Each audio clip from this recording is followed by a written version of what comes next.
अब हमारा अगला टॉपिक है प्रतिरोध का समूहन।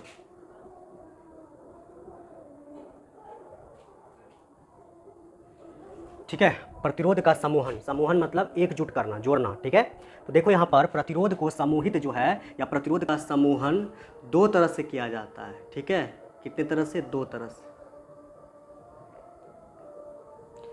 प्रतिरोध का समूहन दो तरह से किया जाता है। पहला होता है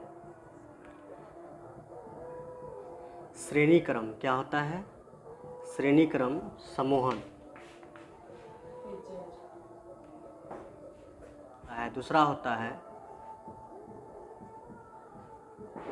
समांतर क्रम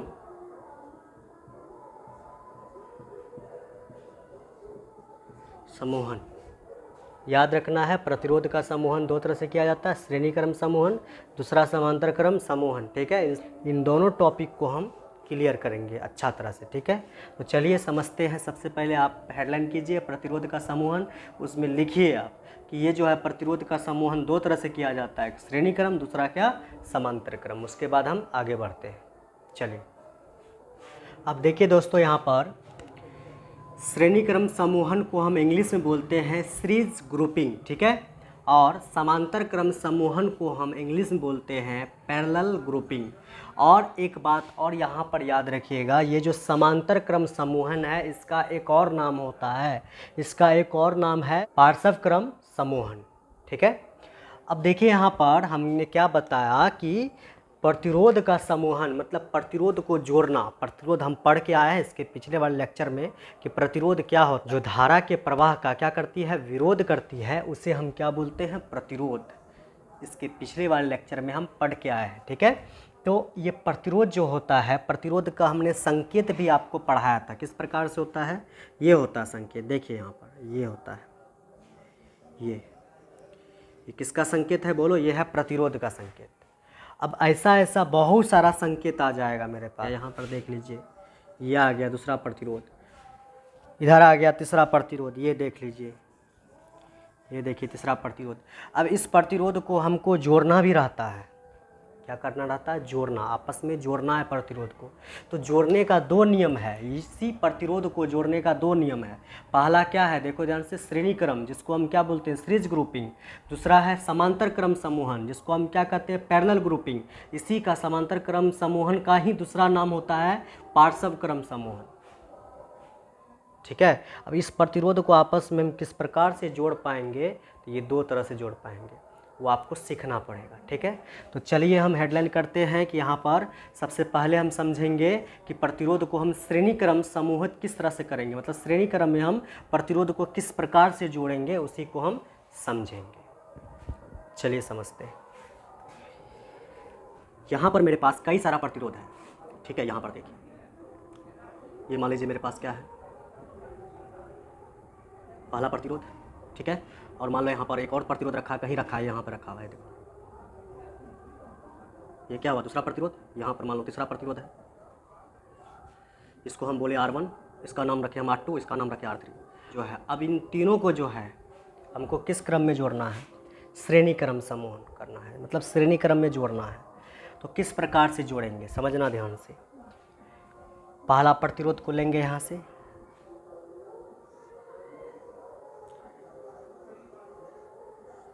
पहला प्रतिरोध है, ठीक है, R1 है। दूसरा प्रतिरोध लेंगे यहाँ से, दूसरा प्रतिरोध लेंगे। अब देखो समझना, श्रेणी क्रम का मतलब ये हो गया एक के बाद एक के बाद एक को लगाना। श्रेणी क्रम का मतलब क्या हुआ? एक प्रतिरोध के बाद दूसरे प्रतिरोध, दूसरे प्रतिरोध के बाद क्या लगाना? तीसरे प्रतिरोध को। पहला, फिर दूसरा, फिर तीसरा, तीनों को एक लाइन से क्या कर देना? जोड़ देना। इसी को हम बोलते हैं श्रेणी क्रम समूह। तो पहला प्रतिरोध हम ले चुके हैं, दूसरे को हम लाएंगे यहाँ से, एक लाइन से रखेंगे।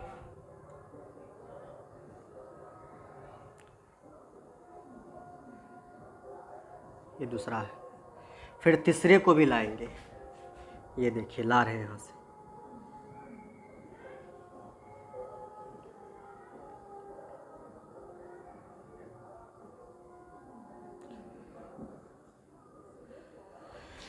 तो एक के बाद एक लगाएंगे। ये R1 है, ये क्या हो जाएगा तुम्हारा R2, ये हो जाएगा R3। अब क्या करेंगे, R1 और R2 को आपस में यहाँ से कनेक्ट कर देंगे, यहाँ से देख लो, और R2 और R3 को एक दूसरे से कनेक्ट कर देंगे इस प्रकार से।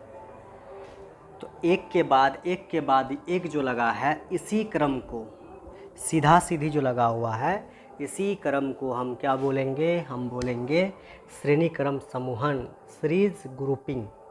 ठीक है, एक के बाद एक को लगा देना है। तो समझ में आया किस प्रकार से होता है, समझिए ध्यान से, ये होता है। ठीक है, अब देखिए इतना बड़ा हम नहीं बनाएंगे बोर्ड पर, ठीक है, बहुत बड़ा बन गया, इसका हम छोटा रूप यहाँ पर बनाएंगे और इससे जो है कुछ फॉर्मूले को भी सिद्ध किया जाता है। मतलब श्रेणी क्रम में तो लगा दिए हैं, अब इससे जो है कुछ सूत्र भी निकलता है, उसको भी प्रूफ करेंगे हम। ठीक है, तो चलिए हम प्रूफ करते हैं। और किस क्रम में प्रूफ करते हैं, श्रेणी क्रम में। ठीक है, चलिए हम यहाँ पर देखिए, यहाँ पर हम तीनों प्रतिरोध, ये R1, R2 और R3 को, यहाँ पर जो है प्रतिरोध, इन तीनों प्रतिरोध को हमने एक श्रेणी क्रम में एक के बाद एक को लगा दिया है। जब हम दोस्तों, ठीक है, प्रतिरोध को एक के बाद एक लगाते हैं, तो ये जो बनता है, ये जो समूहन बनता है, इसको क्या बोलते हैं हम, इसको बोलते हैं श्रेणी क्रम समूहन। ठीक है, और यहाँ पर देखिए ये जो R1 है, R1 प्रतिरोध A और B के बीच लगा है, और ये R2 जो है वो लगा है B और C के बीच, ये जो R3 है वो लगा है C और D के बीच में। तो प्रतिरोध अलग अलग बिंदुओं के बीच लगा है। देखो, ये R1 प्रतिरोध, ये R2 प्रतिरोध, ये R3 प्रतिरोध। R1 प्रतिरोध जो है A और B के बीच में लगा है, और R2 प्रतिरोध B और C के बीच में, R3 प्रतिरोध C और D के बीच में। तो देखो अलग अलग प्रतिरोध अलग अलग बिंदुओं के बीच में लगा हुआ है। अब हम क्या करेंगे दोस्तों, इसको हम क्या करेंगे, यहाँ से श्रेणी क्रम में तो है सीधा सीधी को बोलते हैं श्रेणी क्रम। अब हम क्या बोलेंगे, करेंगे, यहाँ से समझना, यहाँ से एक तार को खींचेंगे नीचे इस प्रकार से, और एक वायर इधर ले जाएंगे, एक इधर से लाएंगे, डी बिंदु से खींच करके तार को इधर देखना, फिर से इसको इधर हम कनेक्ट करेंगे, यहाँ पे लाएंगे, और यहाँ पर हम बैटरी लगाएंगे, प्लस माइनस, फिर क्या माइनस। ठीक है, ये बड़ा वाला पोल प्लस है और ये छोटा वाला पोल क्या है, माइनस है। ठीक है, और यहाँ पर क्या होगा, बैटरी है, ये बैटरी है, तो बैटरी के पास क्या होगा, वोल्टेज होगा, वोल्टेज, और यही वोल्टेज क्या करेगा, करंट जो चलेगा, करंट आगे की तरफ जो प्रवाहित होगा, वो करंट को कौन चलाएगा, वोल्टेज। ठीक है, और एक बात यहाँ पर देखिए, एक स्विच लगा है, स्विच ऑन ऑफ करने वाला हम दे दिए यहाँ पर, ताकि किसी भी प्रकार का दिक्कत नहीं हो। ये स्विच है, अभी क्या है, ऑफ है। ठीक है, तो आप कॉपी में इस प्रकार से बनाइए, और एक फॉर्मूले को हम सिद्ध करते हैं कि श्रेणी क्रम समूहन से किस प्रकार से फॉर्मूला निकलता है, उसी को हम सिद्ध करेंगे। ठीक है, चलिए आप यहाँ पर क्या कीजिए, लिखिए, इस तरह से बनाइए इसको कॉपी में, हम आगे बढ़ते हैं। ये स्विच है एस, इसको हम ऑन करते हैं। जैसे ही ऑन करेंगे तो यहाँ पर क्या होगा, इस तार में से, जो बैटरी से हम तार जोड़े हैं, ये वाला तार, इस तार से करंट प्रवाहित होना स्टार्ट हो जाएगा। करंट जो है प्लस से निकलेगी, प्लस से निकलती है, ये करंट निकला, और करंट आगे बढ़ेगी।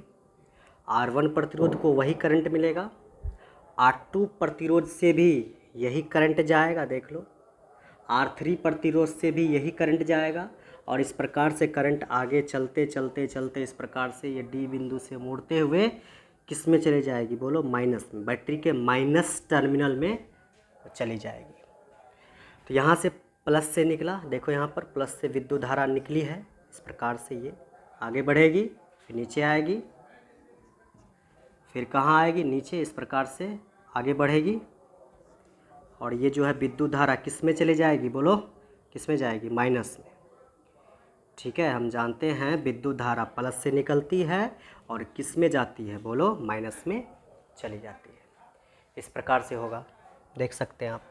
ए से डी तक एक ही तार होने के कारण करंट की मात्रा जो है वो एक समान रहेगी ए से लेकर के डी तक, क्योंकि तार जो है यहाँ पर अलग अलग तार नहीं है, कोई दूसरा तार नहीं है, कोई तीसरा तार नहीं है कि करंट जो है दूसरा तार से निकल जाएगा, तीसरा तार से निकल जाएगा, अलग अलग तार से निकल जाएगा, ऐसा नहीं है। यहाँ पर करंट को एक के तार से निकलना पड़ेगा, यही ए से लेकर के डी तक यही तार से गुजरना पड़ेगा। जब इसी तार से गुजरना पड़ेगा करंट को, तो करंट जो है यहाँ पर करंट की जितनी भी मात्रा है उतनी मात्रा R1 को मिलेगी, उतना ही मात्रा R2 को मिलेगी, उतना ही मात्रा R3 को मिलेगी, क्योंकि रास्ता दूसरा नहीं है, एक के रास्ता है। जब एक के रास्ता है तो करंट की जितनी मात्रा है उतना ही मात्रा R1 को, उतना ही मात्रा R2 को, उतना ही मात्रा R3 को मिलेगी। हाँ, यहाँ पर एक चीज़ होगा, करंट जो है करंट की मात्रा तो सेम मिलेगी उसको, लेकिन वोल्टेज क्या होगा, अलग अलग हो जाएगा, देखना समझना। ठीक है, करंट का वोल्टेज होता है।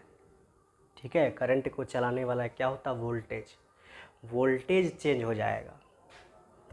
करंट तो एक करंट जाएगा इधर से, ये करंट निकलेगा, एक ही करंट इधर से इधर जो है प्रवाहित कर जाएगा, घूम जाएगा इधर से इधर, लेकिन वोल्टेज क्या हो जाएगा, अलग अलग। करंट का वोल्टेज, इस पहले वाले को वोल्टेज मिलेगा ए और डी जो है, ए और डी, ठीक है, ए और डी के बीच में जो R1 प्रतिरोध है इसको वोल्टेज मिलेगा V1, और B और C के बीच में ये जो है R2 प्रतिरोध, इसको वोल्टेज मिलेगा V2,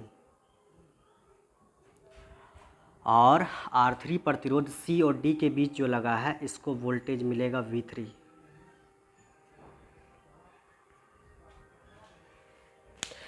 ये बात समझ में आया। करंट की मात्रा क्या रहेगी, सेम रहेगी तार में, करंट की मात्रा सेम रहेगी। क्यों रहेगी सेम, क्योंकि तार कट हुआ है, एक तार लगा हुआ है ना, तो मजबूरी में करंट को इसी रास्ते से गुजरना पड़ेगा।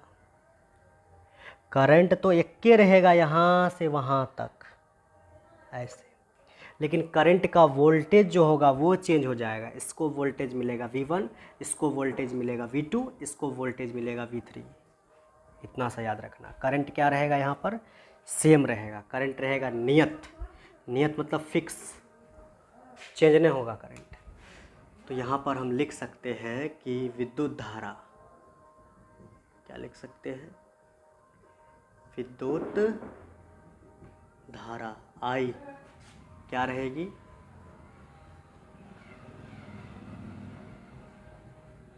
नियत को हम क्या बोलते हैं, फिक्स।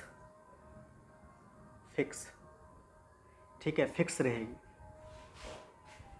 आया समझ में, ये फिक्स रहेगी, चेंज नहीं होगी। कौन ने चेंज होगी, बोलो विद्युत धारा, जिसको हम I से दिखाते, चेंज नहीं होगा। कौन चेंज होगा, V चेंज होगा, वोल्टेज। इस पहले वाले को वोल्टेज मिलेगा V1, दूसरे वाले को मिलेगा V2, तीसरे वाले को मिलेगा V3। ठीक है, अब हम आगे बढ़ते हैं। देखिए यहाँ पर समझिए, यहाँ पर हम लगाएंगे ओम का नियम।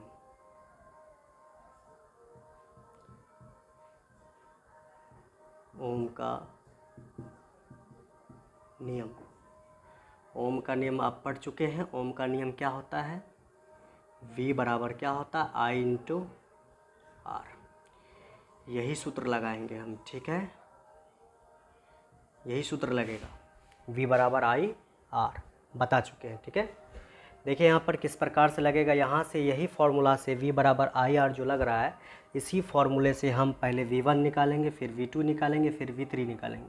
सबसे पहले अगर V1 निकालें, यहाँ से अगर हम दोस्तों V1 को निकालें तो V1 निकलेगा, V1 बराबर, समझिएगा, I फिक्स रहेगा, I में 1 2 नहीं लगाना, याद रखना, I में 1 2 नहीं लगाना है।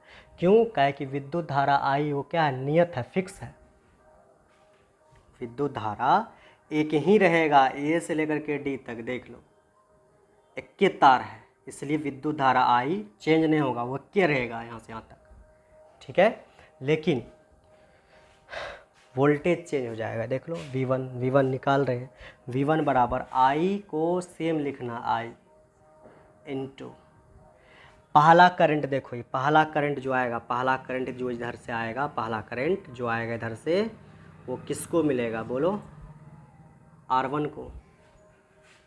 ठीक है, तो V1 में क्या लिखेंगे, V1 का सूत्र क्या हो जाएगा, I इंटू क्या R1। देखो यहाँ पर I इंटू R है, तो V1 का सूत्र क्या होगा, I into R1। I into यहाँ पे R में क्या लगा था ना, R1। देखो यहाँ 1 लगा, यहाँ 1 लगाएंगे तो यहाँ 1 लगाएंगे, अगर यहाँ 2 लगा दिए तो यहाँ भी 2, अगर यहाँ हम 3 लगा दिए तो यहाँ भी क्या लगा देना, बोलो 3 लगाना है। ठीक है, समझ गए, ये तो इस प्रकार से चलता है ये। अब समझना, आगे बढ़ते हैं। तो मेरे पास V1 आ गया, V1 क्या आ गया, I इंटू R1, यहाँ पर 1 लगा है बराबर, I में 1 2 नहीं लगाना, नियत है, फिक्स है वो, तो I इंटू R में क्या लगा देंगे 1, यहाँ 1 लगा तो यहाँ भी 1 लगा देंगे। अब हम क्या करेंगे, हम यहाँ से V2 निकालेंगे। बोलो V2 क्या होगा, इसको हम समीकरण 1 लिख देते हैं। V2 किस प्रकार से निकलेगा बताइए। तो क्या बोले, यही फॉर्मूला देख लो, क्या होगा, I इंटू यही ना करंट आगे बढ़ेगा, यही करंट किसको मिलेगा बोलो, R2 को भी मिलेगा। I करंट किसको मिलेगा, R2 को। तो क्या लिखेंगे, V2 बराबर I इंटू R2, V2 बराबर I इंटू R2। देखो यहाँ पर V2 बराबर I इंटू R का R लिखेंगे, यहाँ 2 लगा है तो यहाँ भी क्या लिख देंगे 2, समीकरण 2। ठीक है, अब हम क्या करेंगे दोस्तों, ये निकाल लेंगे V3, सिंपल हो गया। V3 कैसे निकालेंगे, ठीक है, ये I करंट ही पूरे तार में जा रहा है, यही I करंट जो है, यही I करंट वो पूरे तार में जा रहा है, तो यही I करंट किसको मिलेगा, R3 को मिलेगा। तो हो जाएगा I into R3, I into R, यहाँ 3 है, देखो यहाँ से लगा है V बराबर IR, यहाँ 3 है तो वहाँ भी क्या लगा देंगे 3, समीकरण 3। समीकरण 1 हो गया, 2 हो गया, ये क्या हो गया 3 हो गया। इन सभी को आप कॉपी में नोट कर सकते हैं, और आपको जो भी चित्र में आपको बनाना है उन सभी को आप कॉपी में नोट कर सकते हैं। चलिए, कुल विभवांतर हेतु, कुल विभवांतर, ठीक है, तो टोटल विभवांतर देखिए V बराबर, टोटल विभवांतर कैसे निकलेगा, V1 V2 और V3 को आपस में क्या कर देंगे, जोड़ देंगे। टोटल वोल्टेज जो है, ये वोल्टेज, ये देखना यहाँ पर जो है, ये वोल्टेज जो है यहाँ पर देखो V1 में बटा है, फिर V2 में बटा है, फिर किस में बटा है, V3 में बटा है। तो वही टोटल वोल्टेज को हम प्राप्त करने के लिए क्या करेंगे, इस V1 V2 और V3 को जोड़ेंगे, सभी को ऐड कर देंगे। ठीक है, तो क्या करेंगे यहाँ पर V1 plus V2 plus V3, या ऊपर में आप ये भी लिख सकते हैं, समीकरण 1 2 और 3 को जोड़ने पर ये भी लिख सकते थे, डायरेक्ट लिख सकते हैं। तो कुल विभवांतर है तो V बराबर V1 plus V2 plus V3 हो गया। अब देखिए यहाँ पर समझिएगा, V बराबर V1 का मान कितना, यहाँ देखो V1 का मान I इंटू R1, तो V1 की जगह क्या लिख देंगे, I into R1 plus V2 की जगह क्या लिख देंगे, देखो V2 की जगह लिखेंगे I इंटू R2, तो V2 की जगह लिख देंगे I into R2 plus V3 की जगह क्या लिख देंगे, I इंटू R3, तो V3 की जगह लिख देंगे I इंटू R3। समझ रहे हैं। अब तीनों में देखो, तीनों में क्या लग रहा है, तीनों में कुछ कॉमन भी आ रहा है, देखो तो देखो तीनों में जो है, समझना, इसमें भी I है, यहाँ भी I है, यहाँ भी I है, तीनों में जो है I है। ठीक है, तीनों से हम I को कॉमन ले लेंगे, I कॉमन ले लेंगे, तो I को कॉमन निकाल लेंगे। जब I कॉमन निकल जाएगा तो क्या बचेगा, R1 प्लस यहाँ से आई निकल गया, क्या बचेगा R2 प्लस यहाँ से आई निकल गया, क्या बचेगा R3। तो यहाँ देखिए V का सूत्र क्या होता है ओम के नियम से IR, V का सूत्र क्या होता है IR। तो इस V की जगह क्या लिख देंगे, बोलो V की जगह क्या लिख देंगे IR। इस V की जगह क्या लिख देंगे I इंटू R बराबर, इधर भी क्या चल रहा है I इंटू क्या चल रहा है R1 प्लस फिर R2 प्लस फिर क्या चल रहा है R3। ठीक है, तो होगा क्या, इधर भी I है इधर भी I है, तो I से I क्या हो जाएगा, कट जाएगा, क्या बचेगा मेरे पास R बराबर बराबर इधर क्या बचा R1 plus R2 plus R3। ठीक है, यही है दोस्तों ये जो फॉर्मूला आया आपका। ठीक है, कौन सा फॉर्मूला आया यहाँ पे लिखते हैं, देखना क्या आया है मेरे पास, R बराबर क्या आया है